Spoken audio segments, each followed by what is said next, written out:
evening. I'd like to call to order the Village of Gurnee Planning and Zoning Board for this Wednesday, December 18th or 15th, 2021. Could we roll call, please? Garrity, Here. Paff, Here. Nordentoff. Here. Pasak, Bow. Campbell. Sula. Present. Is my microphone working?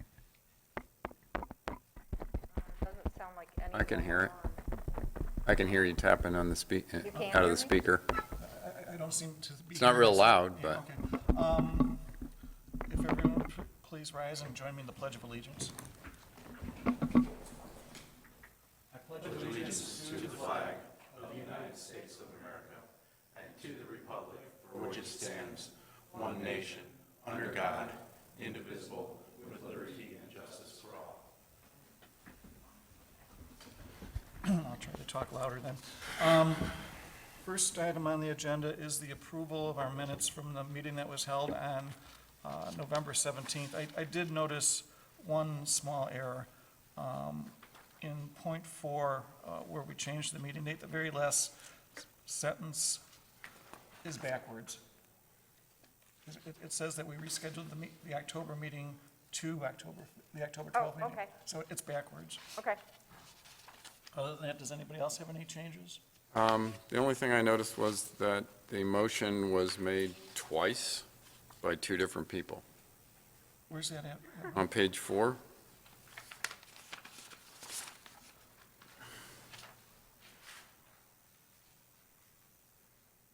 Which one? is there two different motions? Yeah, there's two different Yeah, motions. there was. Oh, There there was was. one Oh, for the they're written out residential. identical, so, One for the residential and one for the non-residential. oh, I missed that, sorry. I did not see that. Any other questions, comments, or changes? Move to approve as amended. Motion by Mr. Nordentoff, do we have a second? Second. Second by Mr. Bow, all in favor say aye. Aye. Motion carries. Tonight we have two informal reviews. As everybody knows, the informal reviews are an opportunity for potential petitioners to present concepts to us. It's pretty much an open discussion. No action is going to be taken this evening, and the good thing about it is we can change our minds later if we want to. So at this, I'll turn the floor over to Claire to introduce the first item. AR Building Company is seeking feedback on a plan to develop vacant property east of Route 21, north of I-94, and south of Woodlake Apartments. The plan requires rezoning the subject property from O1 PUD to R6 PUD in order to accommodate 153 rental apartment units in 3 4-story buildings, and that's a density of approximately 13.37 dwelling units per acre. The applicant of the informal review is here to present their request. Okay, great, thank you. If you could please, it's probably easier to use the portable.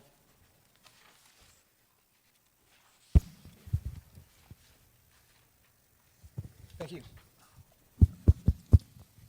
That one's definitely working. That one works. Thank you, Mr. Chairman, members of the board, ladies and gentlemen. My name is Hal Frank. I'm an attorney with the law firm of Meltzer, Pertil, and Stell, and my address is 1515 East Woodfield Road in Schaumburg.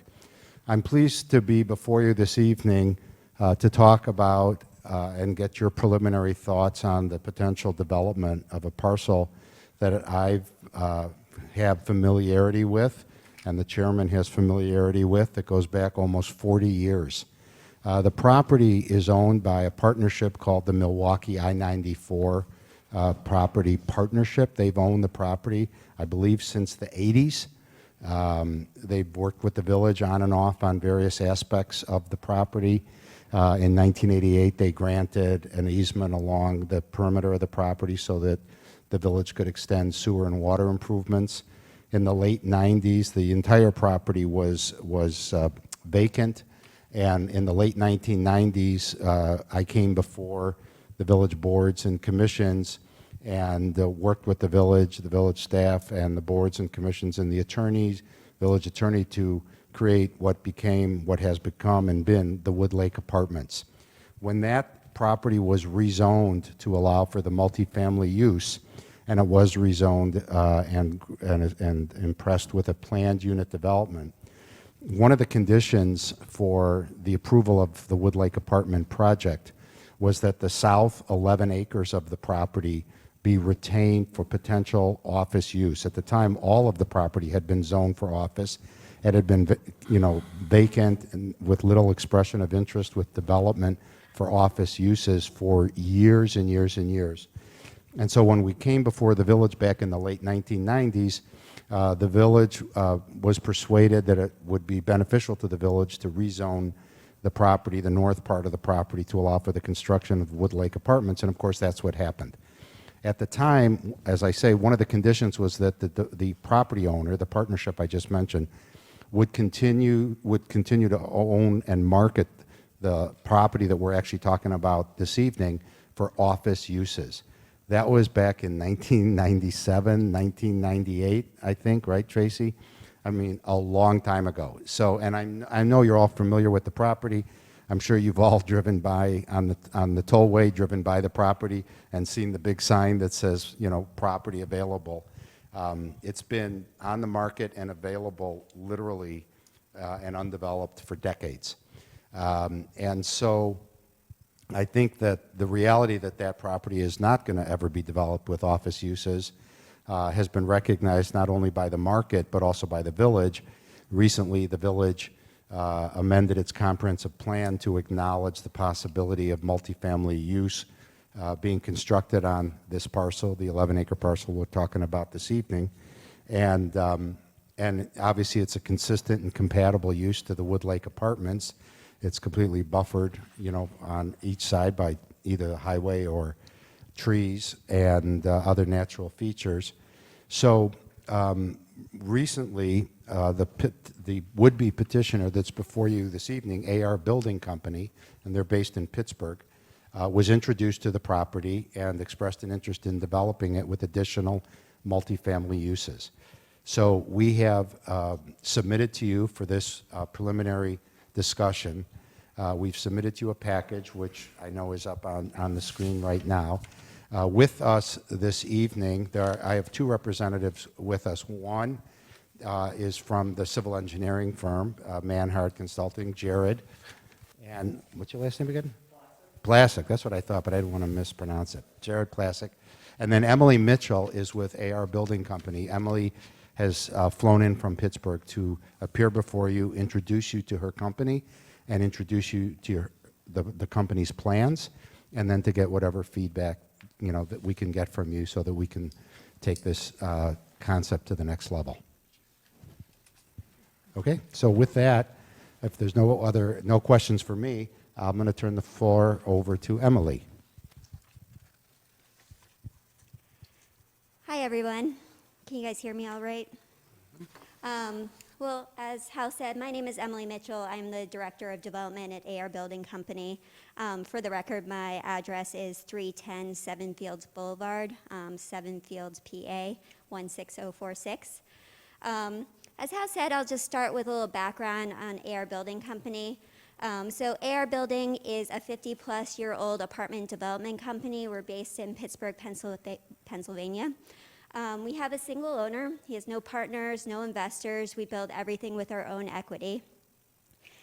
Right now, we have about 9,000 units in 50 communities across 10 states. You can see on that map there where we're located.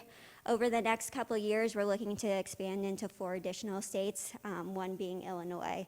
Along with this project, we're also working with the Village of Cary on a 250-unit development on a former school site there. So when I say we hold for a portfolio, that means every time we go into a project, we go in with the intention that we're going to own the property for the long term and maintain that property for the long term. We take that very seriously during the design and building process, using sound design principles, really high-quality building materials, because we know ultimately it's going to be our responsibility to maintain it to our highest standards.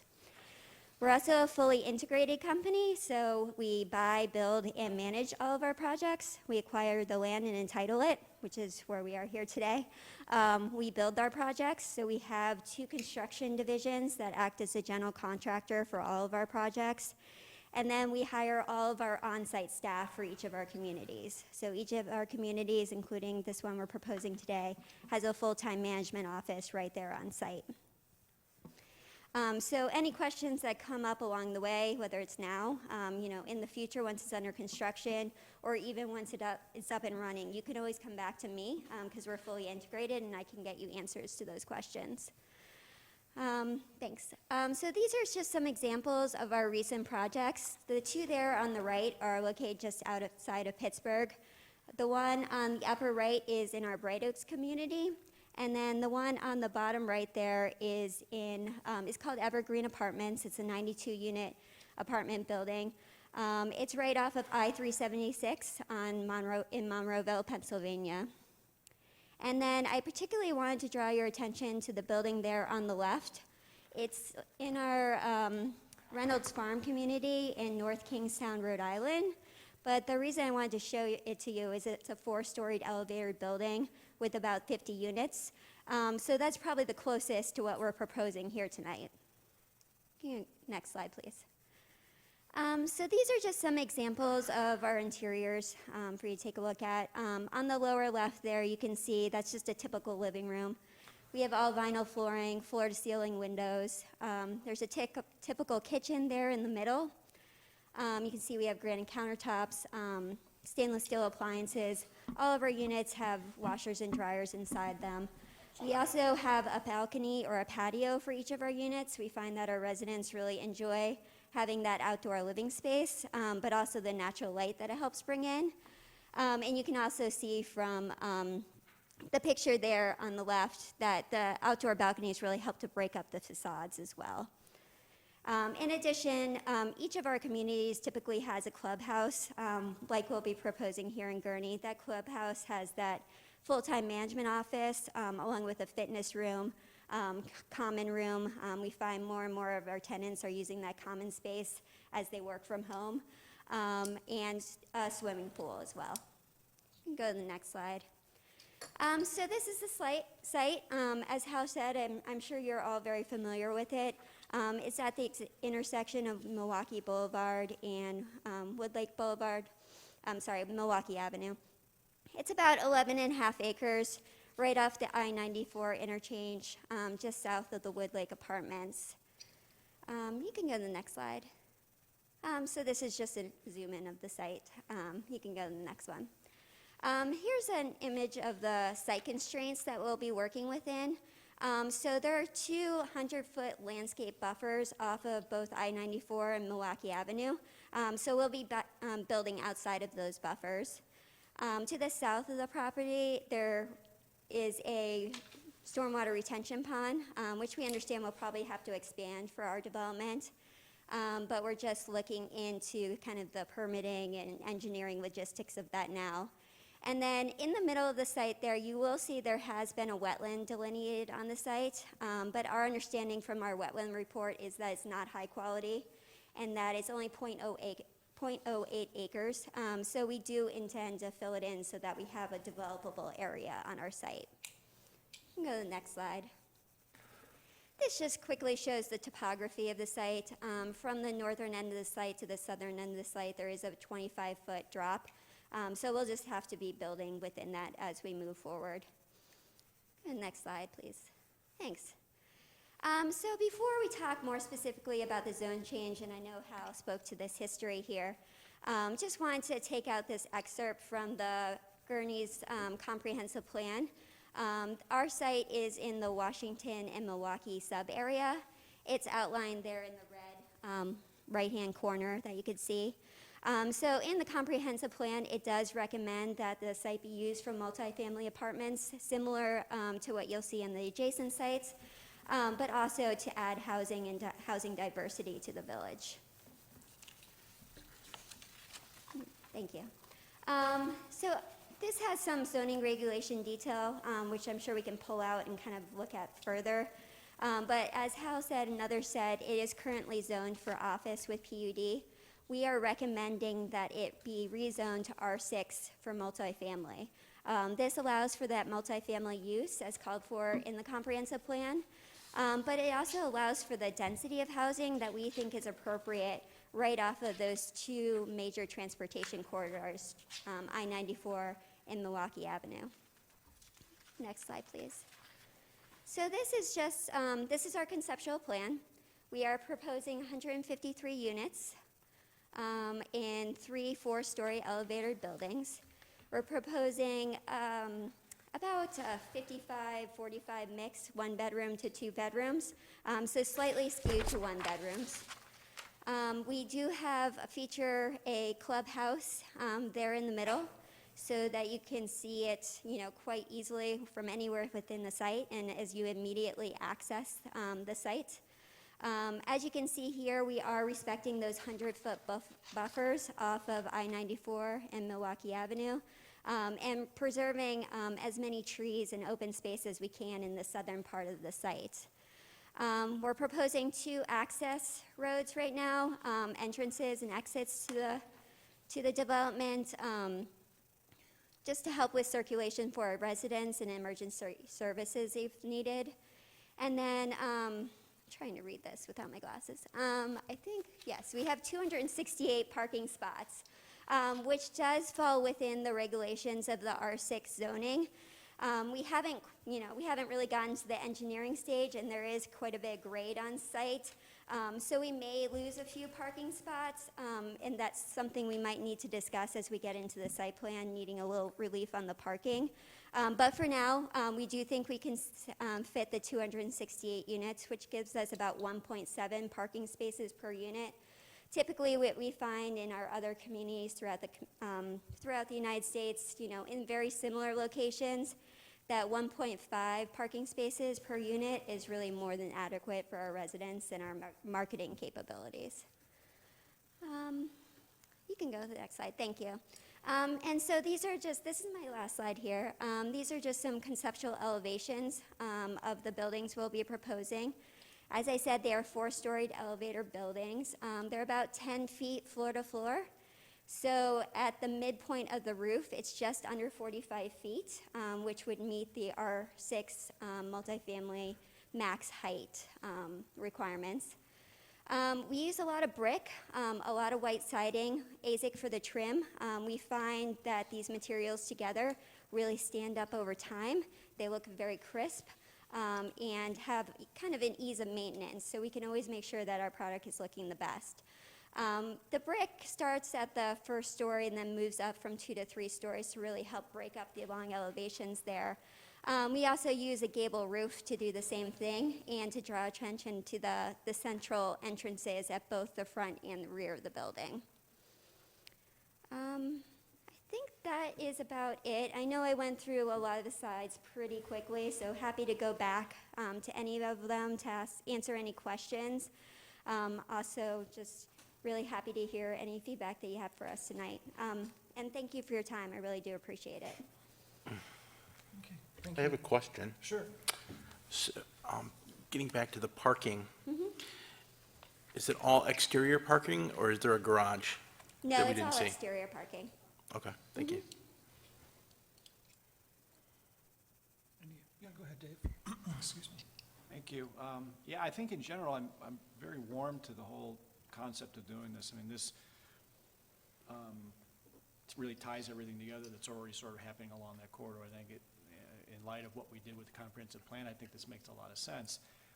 So we're adding potentially about 60% more dwelling units to the overall area compared to what's already there. Do you foresee any challenges or issues with egress out of the site overall? I know everybody's able to get access to Woodlake, but then to get onto Milwaukee Avenue, especially anybody that needs to go south, any preliminary numbers or ideas of what we're dealing with in terms of traffic and what it's going to take to get all these folks that are going to be on this side of Milwaukee Avenue onto Milwaukee Avenue? Yeah, I mean, I think that's a great question. At this point, we don't have any preliminary traffic studies.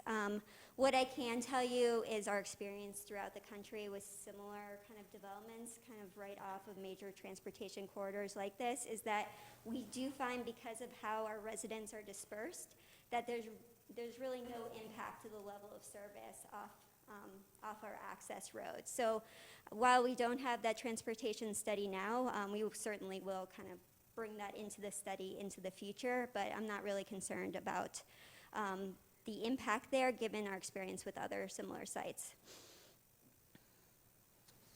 I have one other question. Sure, go ahead. Sure. So I noticed that you've aligned some of your setbacks and everything in line with the ones that are there with the existing PUD. So, but if you're going to straight R6, what protection mechanism do we have as a village to make sure that they actually? It'd still be a PUD, so, okay, those will all be built into the PUD. Okay, great, thank you. Great, thank you. Okay.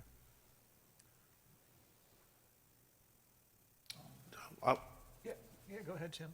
Okay, well, I asked a question before, and I'll give you my feedback.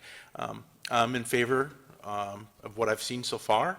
Obviously, we saw pictures of a building in Rhode Island and some mock-ups. I think that, as we're informal here, I like what I see.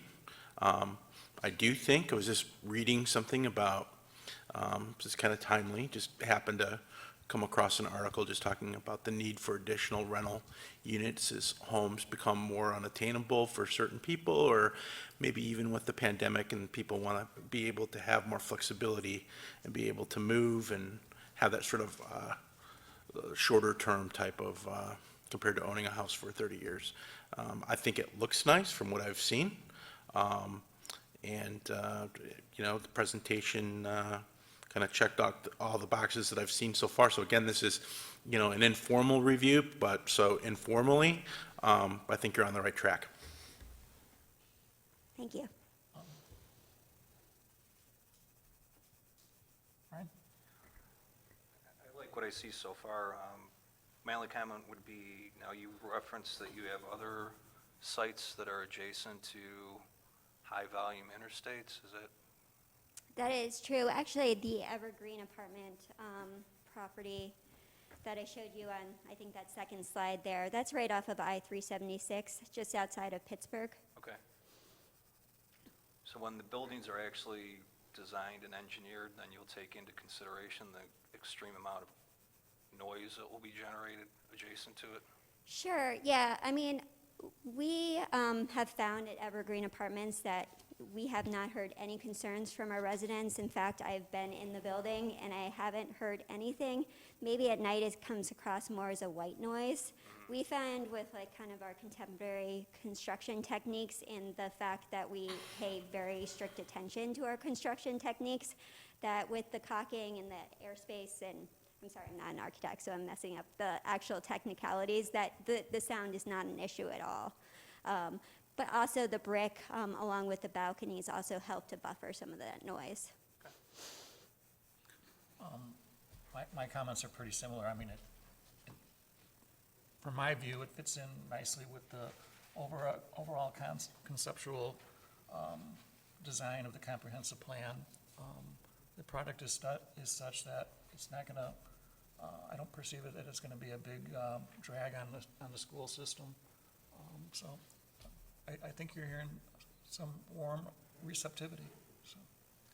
So good luck with your continued studies, and hope to see you sometime soon. Great. Well, Thank you. thank you. I appreciate your time. Okay. Thank you. Okay, next item. Thank you. Thank you. Thanks.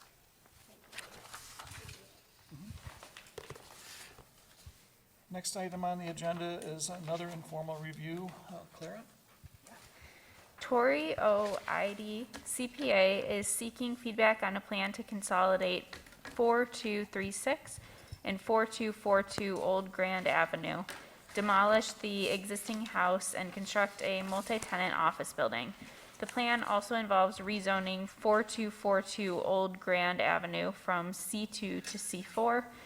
And just as a note, 4236 Old Grand is already zoned C4. This is consistent with the comprehensive land use plan as it reflects village center for both of these properties. The applicant of the informal review is here to present their request. Great. If you could use the portable microphone, please. Hi there, thank you.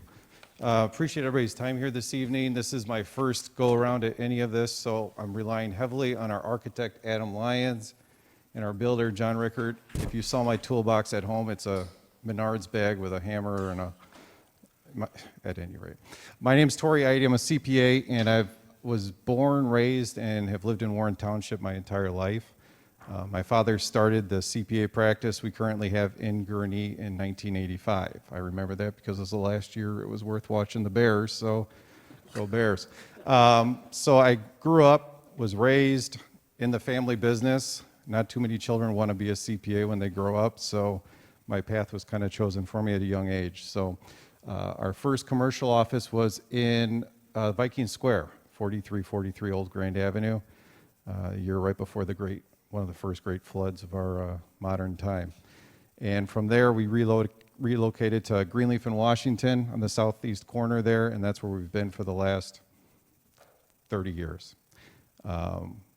As time has permitted, my father has looked to retire, and we've successfully completed the purchase of the business, my wife and I. And I'm also here joined by my sister who works at the office. Her name is Ryan. And we've got a small family office, and we're looking to just build and improve an old Grand Avenue with a couple of lots that my parents currently own and are looking to contribute to our family to help us build an office building that is complementary to Old Grand Avenue and also allowing, there's a residential property just east of us to enjoy their property as a home too. So thank you again, and I'll hand it off here to our architect. Good evening. My name is Adam Lyons, architect. Well, Tori did a good job of explaining things to you, and I hope you're up to speed with things again. The reason we're here this evening primarily is as a result of the split zoning that the two properties have. The building to the west, or the lot to the west, which is address 4242, is zone C2. The one to the east is C4. It's all commercial. There's several properties to the west that are extended use C2, several properties to the east that are C4. Under the C2 zoning district, an office building, as we're proposing, is permitted. And we feel that that's probably the path of least resistance to join the lot to the east, a current C4, with the C2 that exists to the west side. The other possibility could be a special use permit. However, that has some features that we're not so inclined to proceed with. That seems to potentially pose some issues in the future. In any event, as far as the architecture and the site development, following both the C2 and the C4 zoning code, we're addressing parking requirements. The lot is sloped approximately 3 to 4 feet from north to south. We're addressing that very well with the site grading and topography. The parking lot slopes towards Grand Avenue. The building itself, we're designing in somewhat of a residential flavor, a residential feel. We've worked with Dave Ziegler from pretty much the inception of the project, and he's endorsed the general character and appeal of the structure, as it has a little bit more of a residential feel to it. Site utility-wise, we've also coordinated with Dave to extend water service to the property in the water development program that's occurring along Old Grand Avenue at the moment. We'll also try to make use of the existing sanitary line that runs to the existing house.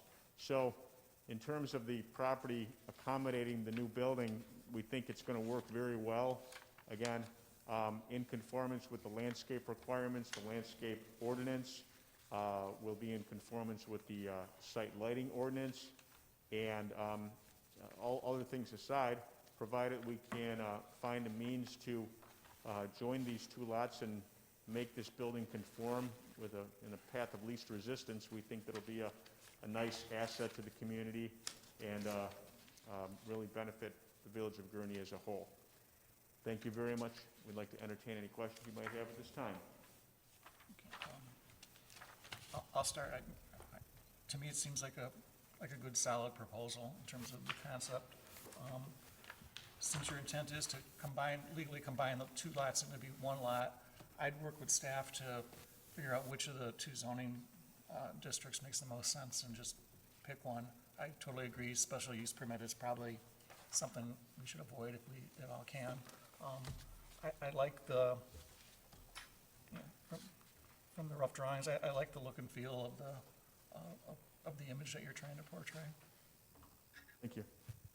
And I know there was mention about multi-use. It was kind of a dream. You'll see on the left side of that picture there, we're not married to the idea. I mean, we could use the space ourselves, but we also thought if there was the opportunity to have somebody complimentary, a mortgage lender or a lawyer or something like that, that could help share the space and to complement the business as a whole. But that's not Plan A. You know, Plan A is for it just be single occupancy for the entire structure. So I know that was noted on there. I just want to make that clear. But you want the flexibility to rent part of it out if you, okay. Yes, go ahead, Dave. When I was reading through the staff notes, there was some indications of, that the staff at least pointed out some of the differences that we would be exposed to, C2 versus C4.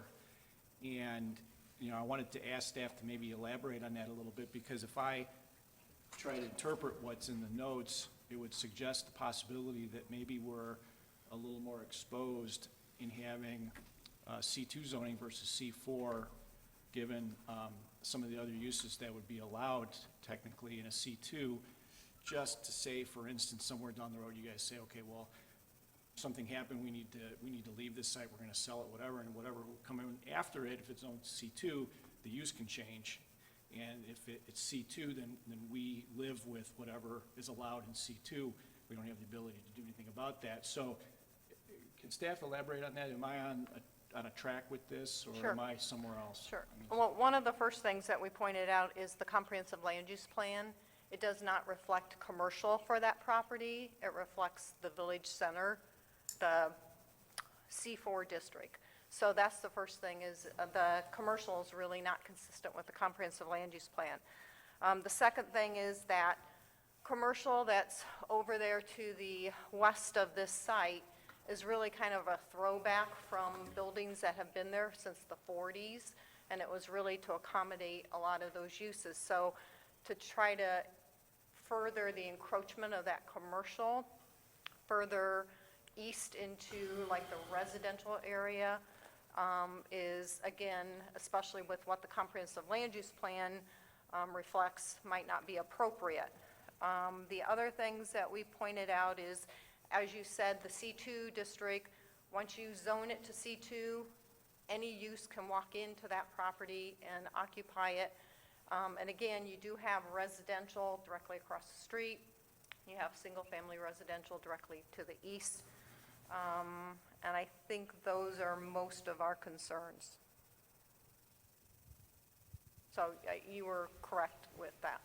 Okay, thank you. Yeah, so, you know, given that, I would tend to try to maybe ask you to examine the C4 side of it a little more closely, just so that those things sort of align with the other things that we've got already sort of working in the area. I will say, though, I am appreciative of the architecture of the building. I think it's very well done. I think it lends itself more to the residential feel of so much that's around that area, and I do appreciate the touches to that, because I know extra architectural detail like that, you know, comes at a cost, so forth. So I am appreciative of your efforts to try and integrate into the neighborhood like that. So thank you. Yeah, and just to also try to get on the same page. You don't know me, but like I said, I've grown up, been in Warren Township, and we've been on the same location for 30 years. And accountants aren't known for change quickly. So this is something for the long term, even the next generation and beyond, just to let you know this is not a turn and burn operation or a flip and move on. You know, we respect Gurnee. It's been very good to our family. It is very central. We've honestly looked at other cities as we look to get out of our current lease. and it always just came back here to Gurnee, from the mailman to the post office to the village. It's critically central to our operations from our clients as Kenosha to Lake Forest, Waukegan, and out west. And it was just a no-brainer in that sense. So we're not looking to, we want to add value. We want to get back and turn what has got to be an eyesore every time Gurnee Days is going on down there, and it's something that could be actually something kids want to walk by, instead of, hey guys, go across the street, let's go this way. So, A question, you just mentioned lease. Do you own the properties or my parents do. your parents? They Okay, bought I get it. 4242, there was a house on it years ago in the 90s, it didn't work out. They bought the 4236 a few years later. Okay. So my feedback would be similar to Commissioner Nordentoff, is understanding where you're coming from. Last thing is medium, long-term, something were to, something were to happen and some other sort of business comes in there. I don't know. There's several different examples in the staff notes, but tattoo shop or convenience store, we want to avoid that just as a precaution. So it seemed to me that C4 was, to me, more appropriate. And I do like the plan. Everything looks good. It looks like an upgrade. So informally, without having everything in front of me, I generally am in favor. Thank you. I'm in agreement. I'm in agreement with the other board members. I think the architecture fits well there. It's definitely an improvement to what's on the property now. And so I'm favorable to this.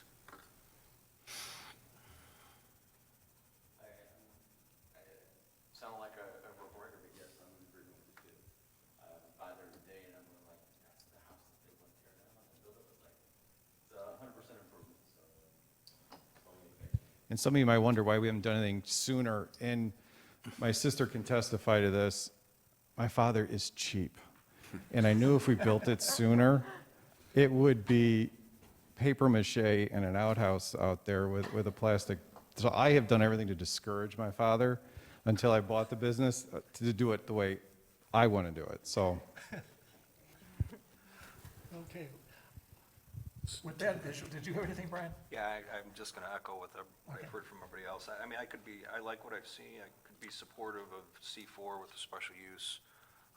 Just from, I guess, just question as to the second floor. I mean, it appears to be a one-floor building, yet you've got, a large area that appears to be, is that going to be utilized for anything? Is it just? no, we don't plan on it. It's going to be, as I understood it, Adam, it's attic space? Yeah, attic space. It's not going to be, Okay, just curious. perhaps for utility units?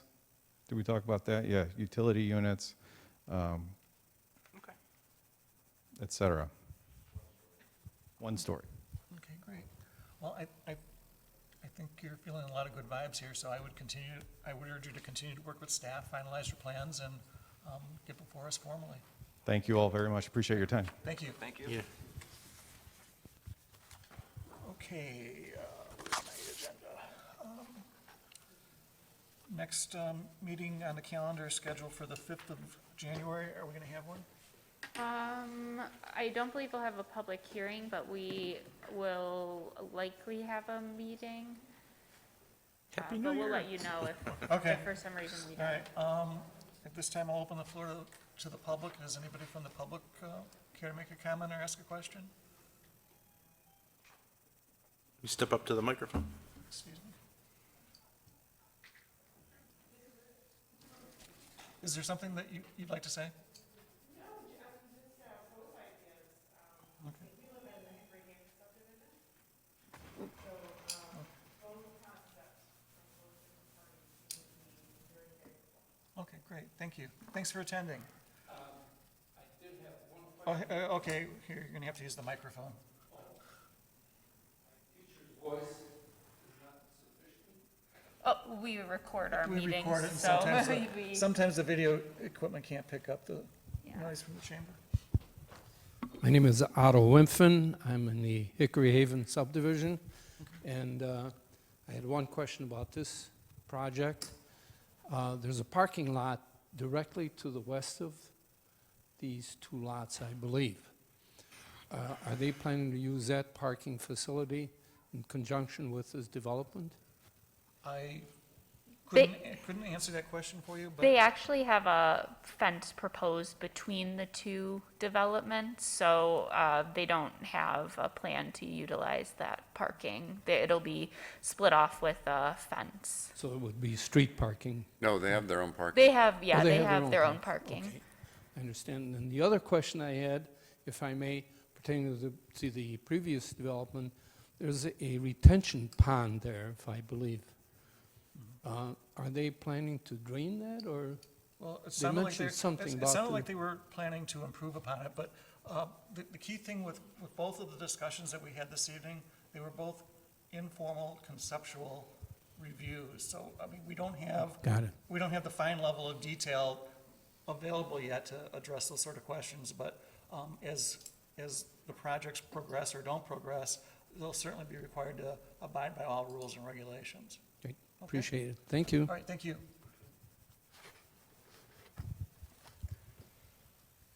Okay, I'll close the floor to the public. Hope everybody has a great holiday season. A motion to adjourn would be in order. So move. We have everybody in motion, so. Second. All in favor, say aye. Motion, unanimous second. Aye. Aye. All right, thanks, everyone.